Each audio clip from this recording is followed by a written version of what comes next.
Al baba.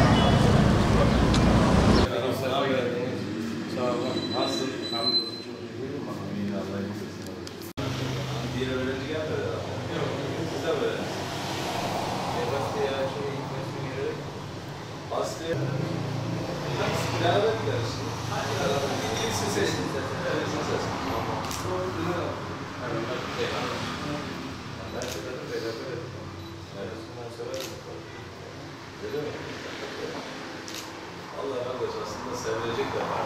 Gerçekten.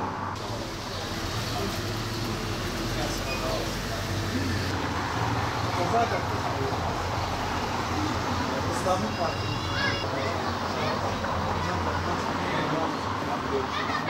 Görüşürüz. Yatacak yeriniz Ara yok ara ama. geleceğiz bak. Tamam. Ara ara geleceğiz. Bilirsin. Babamla.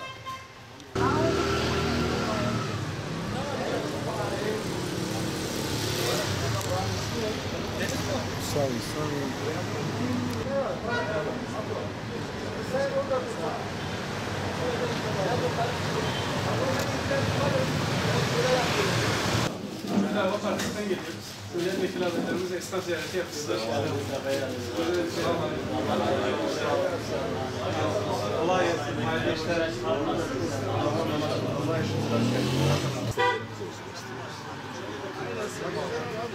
İslam'ın bir parti. Ben hiç içmiyorum.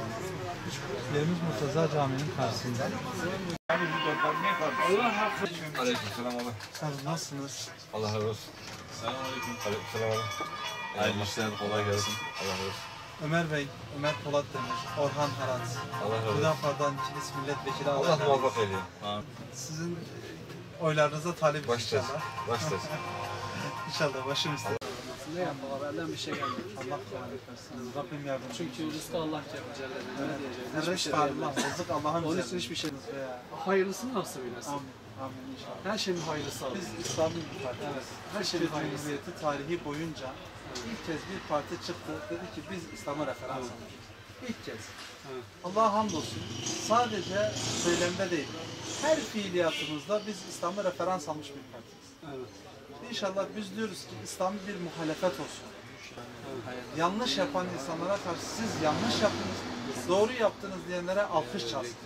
Bizim hedefimiz, gayemiz bu. Desteklerinizi bekleriz inşallah. Başım Teşekkür ederim. Allah'a emanet olun. Teşekkür ederim. Selamünaleyküm. Kolay gelsin.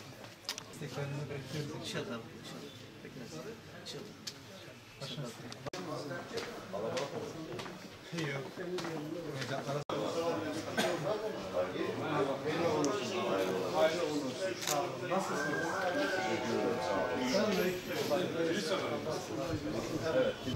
Başkanlık hastası. Allah'a emanet olun. Desteklerinizi bekleriz inşallah. Bende bir şey yok burada. Ama orada şimdi açık konuşalım. Halkımızla şu an her zaman iç içeyiz. Esnaflarımızı tek tek ziyaret ettik. Tek tek onların sorunlarını dinledik. Onların sorunlarına bir nebze olsun çare olabildiysek ne mutlu bize. Halkımızın şu anda bizden talepleri mecliste yer edinmemizi istiyorlar.